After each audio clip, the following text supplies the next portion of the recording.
Episode के start में हम लोग यहाँ पे रिमरू और उसके स्टूडेंट्स को देखते हैं, जहाँ पे उसके स्टूडेंट्स यहाँ पे रिमरू को बता रहे होते हैं कि लास्ट डे की सेरेमनी पे टिस सेंसे ने जो देखा उसके बाद वो बेहोश ही हो गई और तब से अभी तक उनकी तबीयत ठीक नहीं हुई है। जो कि सुन के रिमरू कहता है ये तो काफी बुरी बात है, अब तुम लोग को यहाँ पे घुमाने के लिए कौन ले जाएगा, ये काम मैं किसे सौंप सकता हूँ। लेकिन तभी एंट्री वहाँ पे हिनाता की हो जाती है और वो बोलती है कोई दिक्कत है क्या। अब हिनाता को देख के यहाँ पे रिमरू बोलता है तुम काफी सही टाइम पे आई हो, मुझे तुमसे एक छोटी सी हेल्प चाहिए। लेकिन केन्या यहाँ पे कहता है मैं इस आंटी के साथ तो नहीं घूमने जा रहा, कोई और चलेगा। ये बात सुनते ही हिनाता अपनी स्वॉर्ड निकालती है और केन्या के गले पर रख देती है, जिसके बाद रिमरू इन सब से कहता है हिनाता एक बार मेरे से फाइट कर चुकी है और हम दोनों का ही टाई हुआ था। जो कि सुनने के बाद ये सारे बच्चे कहते हैं क्या ये वो है वो स्टूडेंट जिसने यहाँ पे शिजु सेंसे को एक महीने के अंदर ही पीछे छोड़ दिया था और वो होली नाइट जिसके अंडर क्या वे काफी ज्यादा क्रूज शीडर्स काम करते हैं। ये सुनने के बाद तो केन्या कहता है ये बात तुम्हें पहले बतानी चाहिए थी, अभी मैं मरते मरते बचा हूँ। हिनाता यहाँ पे रिमरू से कहती है कि तुम्हें फिक्र करने की जरूरत नहीं है, इन सब के साथ मैं जा सकती हूँ। इस पे रिमरू कहता है क्या सच में, और हिनाता कहती है क्या तुमको मेरे पर विश्वास नहीं है, इतना तो मैं कर ही सकती हूँ। जो कि सुनने के बाद केन्या कहता है वो यहाँ पे हिनाता के साथ जाने में खुशी महसूस करेगा। और अगले सीन में क्लॉय और एलिस दोनों ही यहाँ पे हिनाता को हक करते हुए बोलते हैं कि उन्हें यहाँ पे हिनाता को देख के शिजु सेंसे की याद आती है क्योंकि वो दोनों ही एक जैसे हैं। जो कि सुन के हिनाता को भी अच्छा लगता है और वो बोलती है शायद से हमें चलना चाहिए। साथ साथ में हिनाता वहाँ से जाते हुए कहती है अब क्योंकि मैं इनके साथ जा रही हूँ तो यहाँ पे डेमन और डोमिनेस के ऊपर नजर रखने का काम तुम्हारा है। हिनाता यहाँ पे बता रही होती है कि उन्होंने इस पार्टी के लिए स्पेशली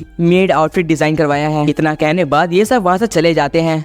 अब बेचारा रिमरू पीछे बोल रहा होता है इसने सबसे बड़ी मुसीबत मेरे ऊपर ही टाल दी, अब मैं क्या करूं। फिलहाल अगले सीन में हम लोग यहाँ पे एक ओपेरा देखते हैं जो कि प्लान था कि यहाँ पे पहले दिन की स्टार्टिंग में ही होगा। तभी रिमरू अपने सामने एक बच्चे को देखता है और वो बोलता है ये तो टैक्ट है। एक्चुअली में ये वो बच्चा है जो कि यहाँ पे कंस्ट्रक्शन के काम पे काफी उदास था। जब रिमरू ने पूछा क्या हुआ तो उसने बताया कि कोई भी काम नहीं कर पा रहा इसलिए काफी उदास है। लेकिन आप देखो जरा ये एक प्रोफेशनल की तरह ओपेरा में खड़ा है और जैसे ये लोग म्यूजिक को प्ले करना स्टार्ट करते हैं सारे लोग इनकी म्यूजिक में यहाँ पे खो से जाते हैं और इसको एंजॉय कर रहे होते हैं। हम लोग देखते हैं कि यहाँ पे ह्यूमंस और मॉन्स्टर्स दोनों साथ मिलकर म्यूजिक प्ले कर रहे हैं जो कि सुनने में काफी ज्यादा अच्छा लग रहा है। रिमरू बता रहा होता है इससे हम लोग साफ साफ देख सकते हैं कि ह्यूमंस और मॉन्स्टर्स अगर साथ मिल जाए तो वो लोग क्या क्या नहीं कर सकते। फिलहाल जैसे ये शो खत्म होता है अगली सीन में हम लोग यहाँ पे श्योन और शोना को देखते हैं। वो दोनों यहाँ पे बिल्कुल सज धज के आई थी, शायद से उन लोग की परफॉर्मेंस थी। यहाँ पे रिमरू कह रहा होता है इन दोनों ने मेरे से बोला था कि इनकी परफॉर्मेंस सीक्रेट है, लेकिन मुझे नहीं पता था कि ये लोग यहाँ पे म्यूजिक प्ले करने वाले हैं। वो साथ साथ में ये भी कहता है शोना का तो समझ में आता है लेकिन क्या श्योन वो इसे प्ले भी कर पाएगी, क्योंकि उसको यहाँ पे श्योन को देख के उसकी बेकार कुकिंग याद आ रही थी। और वो कहता है अब सब कुछ यहाँ पे शोना के ऊपर ही है, बस मेरी इज्जत रख लेना। एक्चुअली में यहाँ पे शोना पियानो प्ले करने वाली थी और श्योन वायलिन, लेकिन जैसे ये दोनों इसे प्ले करना स्टार्ट करते हैं सब लोग काफी इंप्रेस हो जाते हैं। इनफैक्ट यहाँ पे लूमिनस भी काफी खुश लग रही थी। हम लोग यहाँ पे श्योन को देख रहे थे जो कि काफी पैशनेट हो गया यहाँ पे वायलिन बजा रही थी। ये देखे तो रिमरू भी शौक था, वो कह रहा था कि उसको नहीं पता था कि यहाँ पे श्योन ये भी कर सकती है। इसी के साथ ये दोनों की परफॉर्मेंस यहाँ पे खत्म होती है और कोई उठे ना उठे सबसे पहले लूमिनस उठती है और इन लोगों के लिए क्लैप करती है। शायद से उसको सच में इनकी ये परफॉर्मेंस पसंद आई थी। इसके अगले सीन में ये सारे लोग उठ के इनको प्रेज करते हैं और कहते हैं कि इनकी ये सुरीली मेलोडी अभी भी इनके कानों में गूंज रही है। फिलहाल जब श्योन और शोना यहाँ पे रिमरू को देखते हैं तो यहाँ पे रिमरू को हाय कहते हैं और रिमरू भी इनको यहाँ पे रिप्लाई में हाय कहता है। इसके अगली सीन में ये सारे लोग बातें कर रहे थे कि कैसे मॉन्स्टर्स और ह्यूमंस एक साथ होके कितना कुछ कर सकते हैं। फिलहाल अगली सीन में हम लोग यहाँ पे क्लॉय और एलिस को देखते हैं जो कि यहाँ पे स्ट्रीट फूड का मजा ले रहे थे। और अगली सीन में रिमरू हम सबसे बताता है कि ओपेरा खत्म होने के बाद दोपहर में टाइम था साइंस एग्जीबिशन का और इसको यहाँ पे होल्ड कर रहे हैं गाबिरू और वेस्टा, जो कि यहाँ पे बताएंगे कि हमारे यहाँ का पोषण कितना ज्यादा यूनिक है। इसके अगले सीन में यहाँ पे वेस्टा बता रहा होता है आप लोग ये पोषण देख रहे हो, ये पोषण 99.9% प्योर है, इससे ज्यादा प्योरेस्ट पोषण आज तक नहीं बना। लेकिन वेस्टा की स्पीच काफी बोरिंग हो रही थी जो कि सुन के काफी लोग सोने भी लग जा रहे थे। फिलहाल तभी वेस्टा कहता है वेल मैंने आप लोगों को काफी चीजें बता दी, अब टाइम है एक छोटा सा यहाँ पे एक्सपेरिमेंट करने का। जिसके बाद गाबरू एक टूटी हुई स्वॉर्ड निकालता और कहता है आप लोगों को क्या लगता है ये पोषण इसके ऊपर काम करेगा। ये सुन के ये बंदा कहता है ये तो नामुमकिन है, पोषण सिर्फ और सिर्फ लिविंग थिंग्स पे काम करते हैं। जो कि सुन के वेस्टा कहता है हम भी पहले ऐसे ही सोचते थे, इसीलिए हमने डिसाइड करा ये एक्सपेरिमेंट करने का कि क्या पोषण इसके ऊपर भी वर्क कर सकते हैं। रिमरू बोलता है सच में पोषण के बारे में मेरे को भी काफी चीजें जाननी है, क्या पोषण से यहाँ पे लिविंग थिंग्स नहीं बल्कि उन चीजों पे काम करते हैं जिसके ऊपर मैजिकल्स होते हैं। जिसपे यहाँ पे रेफेल बताती है कि ऐसा नहीं है, एक्चुअली लिविंग थिंग्स के अंदर यहाँ पे एक सोल होती है जो कि मैजिक मॉलिक्यूल से भी ज्यादा पावरफुल होती है। लेकिन नॉर्मली कोई भी ऑब्जेक्ट के अंदर यहाँ पे मैजिकल्स हो सकता है लेकिन सोल नहीं, इसलिए बहुत ही मुश्किल है कि उसके ऊपर यहाँ पे पोषण काम करें। जिसपे रिमरू कहता है तुम सही कह रही हो रेफेल, आखिर ये एक नॉन लिविंग थिंग है, इसके ऊपर ये कैसे काम करेगा। फिलहाल ये सब सोचने के बाद रिमरू कहता है क्या सच में ये लोग उस सॉर्ट को हील करने वाले हैं, ये तो कमाल का एक्सपेरिमेंट होगा। होगा। तभी गाबिरू कहता है यही चीज मैं काफी टाइम से सोच रहा था, इसलिए मैंने कहा कि ये एक्सपेरिमेंट आप सबके साथ करना चाहिए। इसमें वेस्टा कहता है पहले तो मेरे को लगा कि गाबिरू पागल हो गया है, लेकिन जैसे मैंने इसको समझा मेरे को समझ में आने लगा कि ये बेवकूफी नहीं है बल्कि ऐसा सच में हो सकता है। जिसके अगली सीन में ये लोग उस टूटी हुई स्वॉर्ड के ऊपर उस पोशन को गिराते हैं और अगली सीन में वो स्वॉर्ड आधी से ज्यादा रिकवर हो जाती है। इस पे वेस्टा रिप्लाई करता है क्योंकि इसके पास सोल नहीं है इसलिए पूरी तरह से यहाँ पे हील नहीं हो पाई,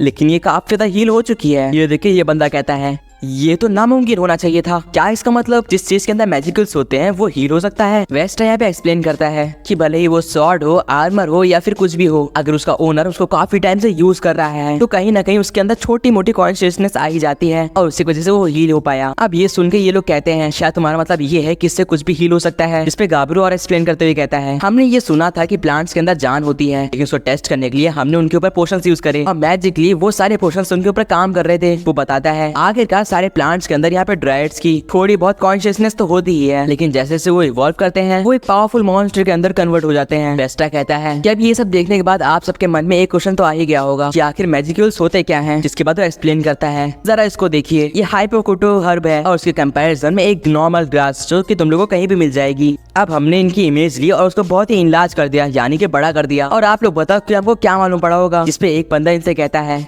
कि एक ऑर्डिनरी घास और एक पोर्शन हर्ब बहुत ही डिफरेंट होते हैं। कौन सी बात है तुम लोगों को एक बहुत ही बड़ा डिफरेंस दिखा होगा। इस पे गाबिरू कहता है यही चीज हम लोग भी सोचते थे लेकिन अब नहीं, क्योंकि जब हम लोगों ने ऐसा करके देखा तो यहाँ पे इन दोनों की प्रॉपर्टीज बिल्कुल सेम थी, जो कि क्लोज टू इम्पॉसिबल है। सिंपल भाषा में कहें यहाँ पे हाइपोक्यूटो की तरह कोई भी हर्ब नहीं है, बल्कि जहाँ पे हाई डेंस मॉलिक्यूल्स होते हैं वहाँ पे नॉर्मल ग्रास हाइपोक्यूटो में कन्वर्ट हो जाती है। इसका साफ साफ मतलब ये है कि हाइपोक्यूटो हर्ब बस एक मामूली से ग्रास है जो कि हाई डेंस मॉलिक्यूल्स के आने पे हाइपोक्यूटो में कन्वर्ट हो जाती है। अब ये सुनने के बाद ये मर्चेंट कहता है ये तो एक बहुत ही बड़ी डिस्कवरी है, ये सब आप हमें क्यों बता रहे हो? क्या आपको ये सीक्रेट नहीं रखना चाहिए? ये सबसे तो सच में सारे किंग्स और जितने भी लोग यहाँ पे थे वो काफी हैरान थे। इनफैक्ट एल्मेशिया के यहाँ पे जो बंदा होता है वो उसको समझा रहा होता है कि ये लोग सच में काफी आगे बढ़ चुके हैं। रेमरो कहता है इसीलिए यहाँ पे वेल्ड्रा के उस केव में काफी ज्यादा हाइपोक्यूटो ग्रास थी, क्योंकि वहाँ पे मॉलिक्यूल्स काफी ज्यादा थे। इनफैक्ट वहाँ पे जो नॉर्मल स्टोन्स थे वो भी मैजिकल ऑर्ब्स में यहाँ पे कन्वर्ट हो जा रहे थे जस्ट बिकॉज की वहाँ पे वेल्ड्रा था। वेस्टा यहाँ पे कहता है कि अभी तक हमें एग्जैक्टली मालूम तो नहीं पड़ा कि मैजिकल्स कैसे काम करते हैं, लेकिन हम उस पे लगे हुए हैं। जिसके बाद गाबिरू कहता है हम लोग के साथ यहाँ पे दुनिया के सबसे बेस्ट ब्रेन्स हैं जो कि इस पे काम कर रहे हैं और बहुत जल्द हमें मालूम पड़ जाएगा कि आखिर इसका माजरा क्या है। और इसी के साथ हम दोनों की रिसर्च यहीं पे खत्म होती है। जिसके साथ ही साथ ये सब इनको प्रेज करते हैं क्योंकि सच में ये काफी ज्यादा एक्साइटिंग डिस्कवरी थी। रेमरो कहता है इसके बाद काफी ज्यादा रिसर्चर्स यहाँ पे अट्रैक्ट होंगे। फिलहाल अगली सीन में यहाँ पे केन्या और बाकी बच्चे रेमरो को देखते हैं और कहते हैं कि हमने काफी एंजॉय करा। रेमरो पूछते हैं तुम लोगों ने क्या क्या करा? इस पे लोग बताते हैं कि लोगों ने काफी तरीके के स्ट्रीट फूड्स ट्राई करे हैं, जो कि सुनकर रेमरो कहता है तुम लोग की बातें सुन के लग रहा है कि तुम लोगों ने सिर्फ और सिर्फ खाने पे ध्यान दिया है और बाकी चीजें नहीं। जिस पे यहाँ पे हिनाता आती है और कहती है इसमें दिक्कत क्या है, ये सारे ही बच्चे हैं और इनकी उम्र में खाना जरूरी है। इस पे रेमरो कहता है देख के लगता है कि इनसे ज्यादा एंजॉय तुमने करा है हिनाता। इसके बाद वो यहाँ पे फेस पे पॉइंट करते हुए कहता है सर अपने फेस पे तो देखो, और हमें मालूम पड़ता है कि हिनाता के फेस पे खाने का दाग लगा होता है। इसके बाद वो एम्बैरेस होते हुए अपनी स्वॉर्ड निकालती है और रेमरो कहता है तुम्हें गुस्सा होने की जरूरत नहीं है। फिलहाल वहाँ पे हिनाता बताती है कि तुमको यहाँ पे टीमल और डोमलेस के लोग ढूंढ रहे हैं। इस पे रेमरो कहता है सच में आखिर उसने मेरे को क्यों बुलाया? इसके अगली सीन में यहाँ पे अर्नोल्ड लुमिनस से बता रहा होता है कि वो रेमरो को यहाँ पे लेके आ चुका है। लुमिनस यहाँ पे रेमरो को देखे बोलती है अब जबकि हमने एक नॉन एग्रेशन ट्रीटी फॉर्म करी है तो उसमें अभी भी काफी चीजें हैं जो कि कंप्लीट नहीं हुई हैं और ये काफी बुरा है। ये सुन के रेमरो कहता है कि आउट ऑफ नोवेयर तुम ऐसी कैसी बातें कर रही हो, आखिर तुम्हें क्या दिक्कत है? जिसमें लुमिनस कहती है एक्सचेंज रेमरो एक्सचेंज, मैं एक्सचेंजेस की बात कर रही हूँ, एक नॉर्मल ट्रीटी में ये सब तो होना ही चाहिए। जो कि सुन के रेमरो कहता है हाँ मैं समझ गया, मैंने सुना है कि तुम्हारे यहाँ पे नेशन के अंडर काफी हाई क्वालिटी के वीड्स होते हैं तो हम उसे ट्रेड कर सकते हैं। जिसमें लुमिनस कह रही है कि मैं ऐसी बातें नहीं कर रही, मैं कल्चरल एक्सचेंज की बात कर रही हूँ, क्या तुम समझे? वो बताती है कि अभी तक उसने रेमरो को काफी ज्यादा अंडरएस्टिमेट करा है, लेकिन आज की परफॉर्मेंस के बाद वो रेमरो को मान गई और उस टाइम से उसे रेमरो को देखने का नजरिया बिल्कुल चेंज हो चुका है। जिसके बाद वो बताती है कि उन लोग के नेशन में यहाँ पे काफी वैम्पायर्स भी ऐसे हैं जो कि म्यूजिक और बाकी सब में काफी इंटरेस्ट लेते हैं, लेकिन उन लोग को वहाँ पड़े पड़े जंग लग रहा है, इसलिए मैं सोच रही थी। जिसके बाद रेमरो कहता है हाँ क्यों नहीं, तुम उन्हें यहाँ भेज सकती हो, वो हमारे साथ मिलकर यहाँ पे कुछ भी कर सकते हैं। जिसके बाद लुमिनस यहाँ पे चाय का सिप लेते हुए कहती है और हाँ एक और बात, हमारे नेशन में यहाँ पे काफी रिसर्चर्स भी हैं जिनके पास यहाँ पे रिसर्च करने के लिए काफी कुछ है नहीं, एंड ऑफ कोर्स मैं इसके लिए तुम्हें पे भी करूंगी। कैसा है कि मैं तुम्हें एक स्किल ऑफर करूं? जो कि सुन के रेमरो कहता है क्या कहा, एक स्किल? कैसी स्किल? लुमिनस बताती है कि उस स्किल का नाम है फेथ एंड फेवर, जिसकी मदद से तुम अपने नीचे तुम्हारे लिए काम करने वाले लोगों को तुम अपनी थोड़ी थोड़ी स्किल्स दे पाओगे या फिर कहो बांट पाओगे। जिसपे रेमरू कहता है क्या तुम मुझे ये स्किल सिखाओगी इन एक्सचेंज और जितने भी लोग तुम्हारे यहाँ से यहाँ पे आने वाले हैं। जिसपे लुमिनस कहते हैं तुमने बिल्कुल सही समझा कि मेरी तरफ से एक थैंक्स का टोकन है, उससे ज्यादा कुछ भी नहीं। जिसके बाद लुमिनस अपना हाथ आगे करती है और उसके हाथ में से कुछ ग्लो करने लग जाता है। जिसके अगले सीन में राफेल कहती है कि फेथ एंड फेवर स्किल सीख ली गई है। रेमरू अपने हाथ में देखते हुए कहता है कि ये तो सच में कमाल का है, एक अलग सी फीलिंग है। जिसके बाद यहाँ पे लुमिनस कहती है वेल यहाँ पे तुम्हारे पास जितने भी लोग आए थे तुमने उनसे अच्छे से बात करी, लेकिन क्या तुम उन दोनों के बारे में अवेयर हो। इस पे रेमरू कहता है वो दोनों, हाँ मैं अच्छे से अवेयर हूँ। इसके बाद यहाँ पे लुमिनस कहती है कि मेरे को उम्मीद है कि तुम हमारे ऑक्टाग्राम का नाम नहीं डुबाओगे, सारे डिसीजन सोच समझ के लेना। फिलहाल अगली सीन में हम लोग यहाँ पे रिनरू, यूकी और हिनातो को खाना एंजॉय करते हुए देखते हैं। हिनाता कहती है जो यहाँ पे योकी सोबा था वो तो काफी डिलीशियस था, मानना पड़ेगा, लेकिन मेरे को एक बात बताओ तुमने उसका नाम गिमियल क्यों रखा, जबकि मेरे हिसाब से तो उसको यहाँ पे एलियस कहा जाता था ना। जिस पे रेमरू को याद आता है कि वो शॉप तो वेल्ड्रा की है, शायद उसने मिस्टेक कर दिया होगा। इस पे वो कहता है अरे नहीं, वेल्ड्रा का कुछ नहीं हो सकता, मुझे माफ करना। हिनाता कहती है कि यहाँ पे वो पोशन वाली रिसर्च के अंदर भी काफी इंटरेस्टेड है, क्योंकि यहाँ पे नॉर्मल पोशन हिनाता के ऊपर काम ही नहीं करते और उसको नहीं पता ऐसा क्यों होता है। लेकिन हाँ यहाँ पे कुछ पोशन है जो की हिनाता के लिए काम करते हैं। क्योंकि यहाँ पे हिनाता से कहता है हो सकता है ये इसलिए हो क्योंकि हमारी आधी सोल हमारे रियल वर्ल्ड में रह गई है और आधी सोल यहाँ पे आ गई है, इसलिए हो सकता है कि वो पोशन हमारे ऊपर काम नहीं करते हो। हिनाता कहती है जब भी तुम इस तरह से बातें करते हो तुमको देख के लगता है कि तुम अंदर ही अंदर डर रहे हो। इस पे यूकी कहता है कम ऑन, अब मेरे को ऐसा देखना बंद करो। वेल रेमरू, तुमने उन लोग को यहाँ पे रिसर्च करने के लिए काफी अच्छा यहाँ पे रास्ता दिखाया है। जिस पे रेमरू कहता है मैंने कुछ नहीं करा, वो रिसर्च बिल्कुल उनकी ही थी, इनफैक्ट उसमें मेरा कोई हाथ नहीं है। जो कि सुन के यहाँ पे यूकी और हिनाता कहते हैं क्या तुमने वो चीजें पहले सुनी भी नहीं थी। जिस पे रेमरू कहता है हरगिज नहीं, मैं चाहता हूँ कि वो लोग इंडिपेंडेंट बने और उन लोगों ने जो भी परफॉर्म करा वो अपनी मर्जी से करा। हालांकि अब मुझे लग रहा है कि मुझे उनकी चीजें पहले सुन लेनी चाहिए थी, लेकिन मेरे पास टाइम ही नहीं था। जो कि सुन के यूकी कहता है तुम सच में कमाल हो रेमरू, तुम्हारी कॉम्पिटिशन में कोई भी नहीं। और इसके साथ ये तीनों ही चीयर्स करते हैं और रेमरू कहता है कि ऐसा कहने की जरूरत नहीं है। फिलहाल नेक्स्ट सीन में हम लोग एक मीटिंग को देखते हैं जहाँ पे जोलमियर आता है और कहता है सारे पैसे खत्म हो गए। रेमरू कहता है तुम कैसे की बातें कर रहे हो, यहाँ पे क्लेमैन के नेशन में इतना कुछ पड़ा हुआ है, ऐसे खत्म कैसे हो सकते हैं। डियाब्लो भी कह रहा होता है और वो 1500 स्टेलर कॉइन्स का क्या हुआ, अगर हम इस तरह के 100 पार्टीज भी कर दें तब भी वो कम नहीं पड़ेंगे। इस पे जोलमियर कहता है कि बात वो नहीं है, बात समझने की कोशिश करिए। क्लेमैन के नेशन में जो भी कुछ है वो रियल मनी में कन्वर्ट करना बहुत ही मुश्किल है और इसलिए ड्वार्वन किंगडम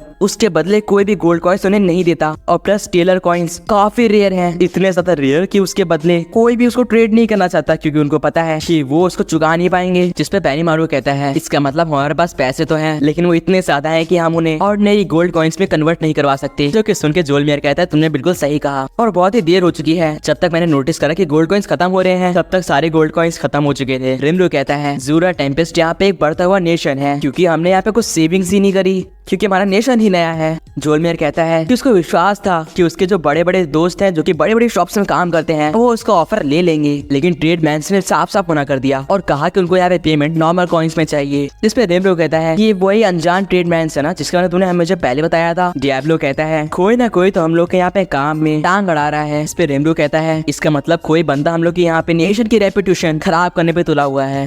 बेनीमारू कहता है क्या ये रूल्स को तोड़ा नहीं जा सकता, हम लोग इसलिए अपने रूल्स बना के उन्हें उसे फॉलो करने पे मना सकते हैं ना। जिस पे जोलमियर साफ साफ मना करते हुए कहता है हम लोग ऐसा नहीं कर सकते, नहीं तो हमारे रेपुटेशन का क्या होगा। रेमरू बताता है सारी दिक्कत ये अननोन ट्रेडमैन्स की है ना, क्या ये काम किसी काउंसिल वाले ने करा है। जिस पे जोलमियर कहता है हम लोग की नेशन की रेपुटेशन गिराने के बारे में कौन सोच सकता है, ये तो सच में बहुत ही गंदा मूव है। जिस पे शॉन कहती है तो इसका मतलब हम लोग अपने रूल्स उनको फॉलो करने के लिए नहीं बना सकते। जिस पे रेमरू रिप्लाई करता है हाँ तुमने बिल्कुल सही समझा, अगर हम लोग ऐसा करेंगे तो वेस्ट नेशन हमको यहाँ पे अपने एलाइज की तरह नहीं देखेगा और हम लोग इस पूरे फेस्टिवल में ह्यूमन एंड यहाँ पे मॉन्स्टर्स को साथ ले आ रहे हैं और अगर हमने उसे अपोज करा तो हमारी रेपुटेशन यहाँ पे गिरेगी। इस पे शॉन कहती है पता नहीं क्यों मुझे ये जायज लग रहा है कि वो लोग हमें टारगेट करेंगे। जरा देखो तो किंगडम ऑफ फेल्मेसिया, किंगडम ऑफ थाईलैंड, फिर डीवल और मिलियम की किंगडम, किंगडम ऑफ बेलमेंट और उसके बाद अपना ज़ूरा टेम्पेस्ट जो कि इन सब के बीचों बीच आता है और मेन अट्रैक्शन भी बनने वाला है। तो क्या ये बहुत ही जायज नहीं होगा कि वो लोग हमें इग्नोर नहीं कर सकते। जो कि सुन के रेमरू कहता है ये बात तो उसने सही कही। ये सुन के डियाब्लो कहता है हाँ मुझे समझ में आ रहा है कि तुम हेड सेक्रेटरी क्यों हो शॉन। इस पे शॉन कहती है तो आखिर क्यों वो लोग हम लोग के साथ फाइट लेना चाहेंगे, अगर हम लोग यहाँ पे सेंटर ऑफ अट्रैक्शन है तो उन लोग को तुम्हारे ऊपर ट्रस्ट करना चाहिए। मैंने सही कहा ना। ये सुन के रेमरू कहता है मुझे बिलीव नहीं हो रहा, क्या तुम सच में शॉन हो। इस पे शॉन कहती है ऑफ कोर्स मैं शॉन हूँ और कौन। डियाब्लो कहता है ये हमेशा से चलता हुआ आया है, अगर दो कंट्रीज यहाँ पे नेबर्स हैं तो वो लोग तब तक सही से नहीं रह सकते जब तक उनमें से कोई एक सुपीरियर ना हो, जिसका साफ साफ मतलब ये है। जिसके बाद बेनीमारू कहता है तुम कहना चाहते हो कि काउंसिल वाले यहाँ पे डर रहे हैं कि सारी यहाँ पे अट्रैक्शन रेनबो को मिल जाएगा और उन लोग का नेशन यहाँ पे लॉस में चला जाएगा। मैंने सही कहा ना? इस पे डियाब्लो कहता है तुमने बिल्कुल सही कहा। और वैसे भी उनकी हिम्मत कैसे हुई टीमल और ड्रीमरू की यहाँ पे काइंडनेस को इग्नोर करने की। इसके बाद शॉन कहती है वाइस सेक्रेटरी तुम भी वही सोच रहे हो जो मैं सोच रही हूँ। जिसके बाद ये दोनों यहाँ पे इविल लाफ कर रहे होते हैं। जिसके बाद रेमरिन दोनों से बोलता है बिल्कुल भी नहीं, ये मत भूलो कि शॉन अभी भी शॉन ही है और वो कुछ भी कर सकती है। फिलहाल रेमरिन पूछता है जोलमियर हम लोग कैसे मैनेज कर सकते हैं जितनी भी यहाँ पे पेमेंट्स हैं। इस पे जोलमियर कहता है यहाँ पे जितने भी लोग हैं वो सब अभी फेस्टिवल एंजॉय कर रहे हैं, इसलिए जब तक फेस्टिवल एंड नहीं होता हमें कोई दिक्कत नहीं है। उन लोगों ने ये भी कहा है कि वो लोग पैसे फेस्टिवल के एंड पे लेंगे। रेमरो कहता है तो इसका मतलब हम लोग के पास यहाँ पे फेस्टिवल एंड होने तक का टाइम है, यानी कि 2 दिन। क्या हम लोग उनको यहाँ पे थोड़ा लॉस लेके गोल्ड बार से यहाँ पे पेमेंट नहीं कर सकते? इस पे यहाँ पे जोलमियर कहता है हम लोग कर तो सकते हैं और जितने भी इंटेलिजेंट मर्चेंट्स हैं वो मान भी जाएंगे, लेकिन माफ करेगा मुझे इस ऑफर को नो कहना होगा। जो कि सुन के रेमरो कहता है आखिर ऐसा क्यों? तो जोलमियर बताता है वो सब लोग हम पे यहाँ पे अपने आप से छोड़ा समझेंगे और आगे चल के हमारे साथ कोई भी डील करने के लिए यहाँ पे मानेंगे नहीं, क्योंकि उनको मालूम रहेगा कि हम लोग शायद से उनकी डील्स को यहाँ पे प्रॉपर्ली कंप्लीट ना कर पाए। इस पे रेमरो कहता है इसका मतलब अगर हम लोगों ने अपनी वीकनेस मर्चेंट्स को दिखा दी तो फिर हम लोग उनसे कोई भी मदद नहीं ले सकते। लेकिन अगली से में रेमरो कहता है वेल कोई बात नहीं, ये हमारा नेशन है, अगर हम लोग यहाँ पे वर्स्ट से वर्स्ट कंडीशन में फंस जाते हैं तो हम लोग उनको अपने रूल्स को मानने पे मजबूर कर देंगे। रेमरो यहाँ पे जोलमियर से कहता है ज्यादा सोचो मत, जो तुम कर सकते हो वो करो। और इसी के साथ हमारी मीटिंग यहीं पे खत्म होती है। वेल हम लोग ज्यादा यहाँ पे वेट भी नहीं कर सकते क्योंकि हम लोग फेस्टिवल के बीच में हैं। जरा देखो तो बेनीमारू और बाकी सब यहाँ पे तैयार हो रखे हैं लेट नाइट फेस्टिवल के लिए, लेकिन जोलमियर यहाँ पे बिल्कुल भी एक्साइटेड नहीं लग रहा था। तो रेमरो कहता है हो कमान जोलमियर इतना ज्यादा टेंशन लेना बंद करो और चलो हमारे साथ। क्योंकि सुन के जोलमियर कहता है अगर आप कहते हो तो फिर ठीक है, थोड़ी देर मैं भी एंजॉय कर लेता हूँ। जिसके बाद ये सारे लोग यहाँ पे काफी खुश होके लेट नाइट फेस्टिवल के लिए जाने लग जाते हैं। लेकिन पीछे से शूना इन दोनों को कहती है रेमरो समा और बिग ब्रो प्लीज याद रखना कि आप लोग को ये बिल्कुल भी ज्यादा नहीं करना, नहीं तो अंजाम बहुत बुरा होगा। जिसके अगले सीन में रेमरो बता रहा होता है और वो रात थोड़ी एंजॉयमेंट बाद गुजर गई और डे 2 शुरू हो गया फेस्टिवल का। इसके बाद हम लोग यहाँ पे इस एरिना को देखते हैं जहाँ पे काफी ज्यादा ऑडियंस आ रखी थी, हर सीट भरी हुई थी। इनफैक्ट वीआईपी सीट जो थी ना वो भी पूरी भरी हुई थी। जिसके बाद सोका यहाँ पे माइक पे अनाउंस करते हुए कहती है तो जबकि सब लोग यहाँ पे आ चुके हैं तो हम लोग अपना ज़ूरा टेम्पेस्ट बैटल टूर्नामेंट शुरू करते हैं। इसके बाद यहाँ पे फायरवर्क्स होते हैं थोड़ी बहुत। और गाइस यहीं पे बड़ा सा एपिसोड खत्म हो जाता है। आप लोग को ये एपिसोड कैसा लगा कमेंट से बताना एंड सब्सक्राइब कर दो इसका अगला एपिसोड देखने के लिए, ताकि मैं मिलता हूँ आपसे किसी और नेक्स्ट वीडियो में। Till then, goodbye.